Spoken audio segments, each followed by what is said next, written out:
Assalamualaikum warahmatullahi wabarakatuh. Selamat siang, Om Swastiastu, Namo Buddhaya, Salam Kebajikan. Apa kabar teman-teman? Semoga hari-hari kalian bahagia dan tetap patuhi protokol kesehatan dari pemerintah, yaitu 3M, memakai masker, mencuci tangan, dan menjaga jarak. Nah, teman-teman, pada kesempatan kali ini saya akan membahas atau mempresentasikan hasil tugas yang diberikan oleh dosen saya, yaitu mengenai tugas ujian akhir semester mata kuliah teknologi fermentasi, yaitu mengenai pengaruh fermentasi pangan terhadap zat gizi sensorik mikroorganisme, pembusuk dan atau patogen penyebab penyakit pada fermentasi tempe. Perkenalkan, nama saya Yandi Rismawan dengan NIM Q1A118028, kelas ITP 2018A, jurusan Ilmu dan Teknologi Pangan, Fakultas Pertanian, Universitas Halu Oleo, Kendari.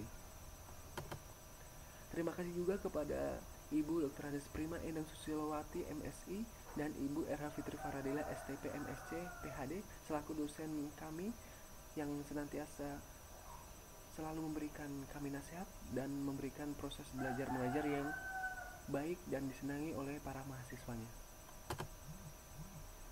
Langsung saja kita masuk dalam pengertian tempe. Indonesia merupakan negara produsen tempe terbesar di dunia dan menjadi pasar kedelai terbesar di Asia.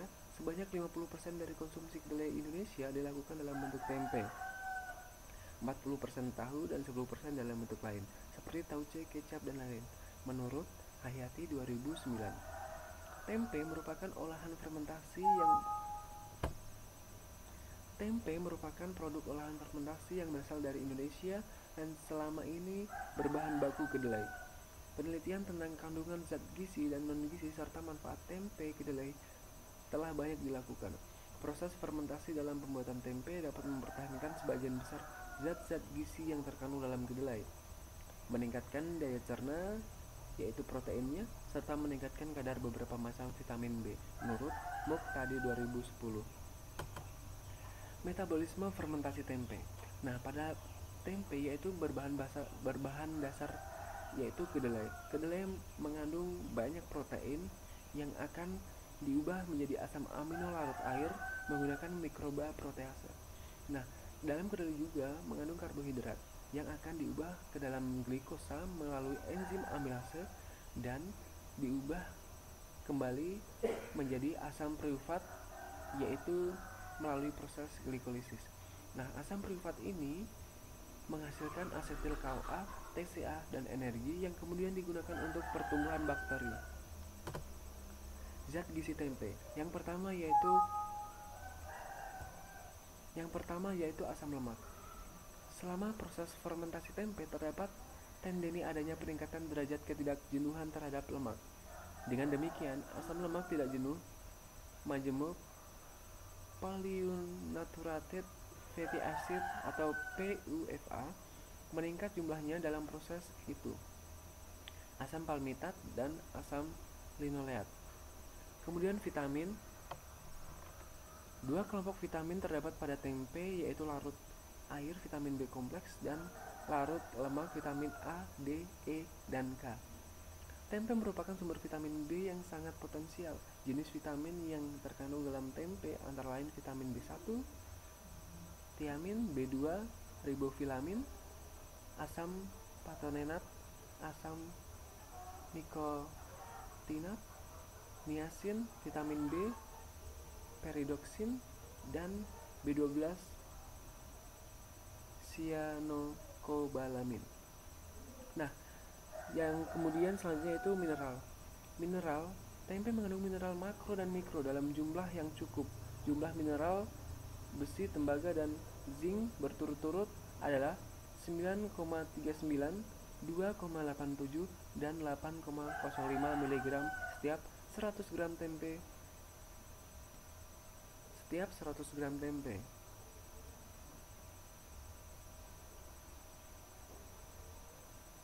Kapang tempe dapat menghasilkan enzim fitase yang akan menguraikan asam fitat yang mengikat beberapa mineral menjadi fosfor dan inositol. Dengan terurainya asam fitrat, Mineral-mineral tertentu seperti besi, kalsium, magnesium, dan zinc menjadi lebih tersedia untuk dimanfaatkan tubuh. Kemudian antioksidan. Di dalam tempe juga ditemukan suatu zat antioksidan dalam bentuk isoflavon seperti halnya vitamin C, E, dan karotenoid. Kemudian anemia dan osteoporosis.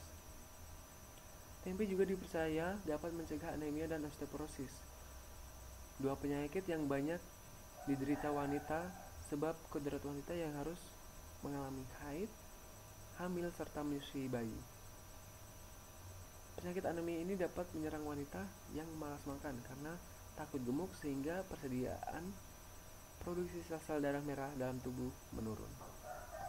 Selanjutnya yaitu sensorik pada tempe.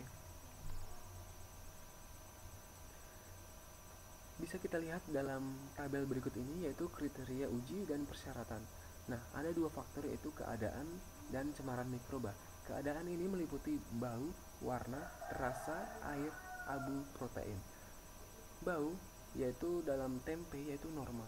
Warna normal, rasa normal, air maksimal 65%, abu maksimal 1,5%, protein minimal 20%. Cemaran mikroba yaitu mikroba yang dapat mencemari tempe yaitu E. coli maksimal 10%, Salmonella negatif menurut Badan Standarisasi Nasional 1992.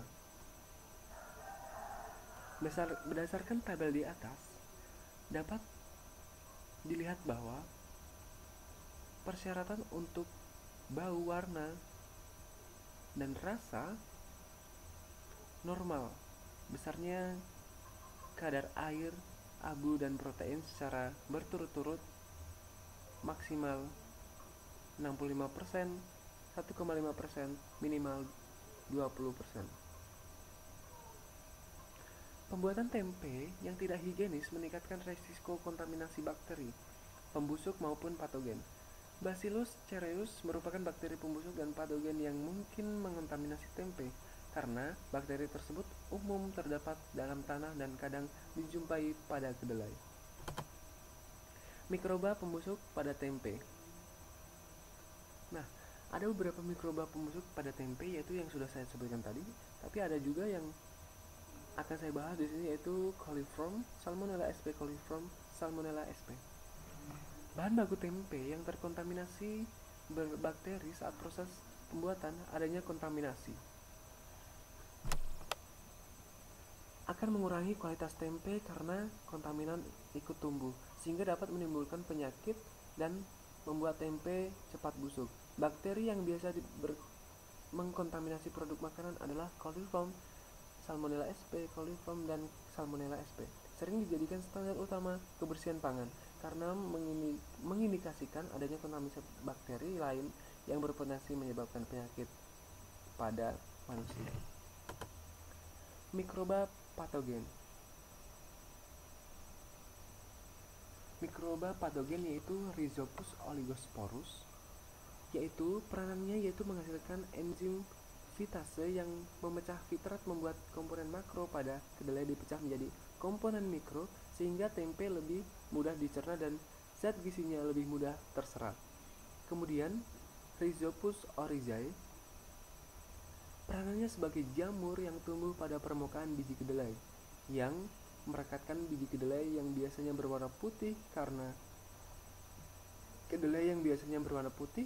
jamur tersebut menghasilkan enzim-enzim yang mampu merombak senyawa organik kompleks menjadi senyawa yang lebih sederhana, sehingga senyawa tersebut dengan cepat dapat dipergunakan oleh tubuh. Proses pembuatan tempe. Pada tahap awal proses pembuatan tempe, biji kedelai direbus.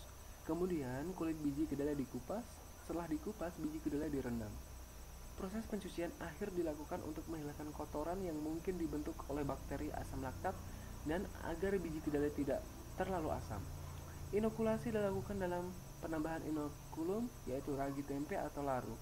Setelah diinokulasi, biji-biji kedelai dibungkus atau ditempatkan dalam wadah untuk fermentasi. Kemudian biji-biji kedelai yang sudah dibungkus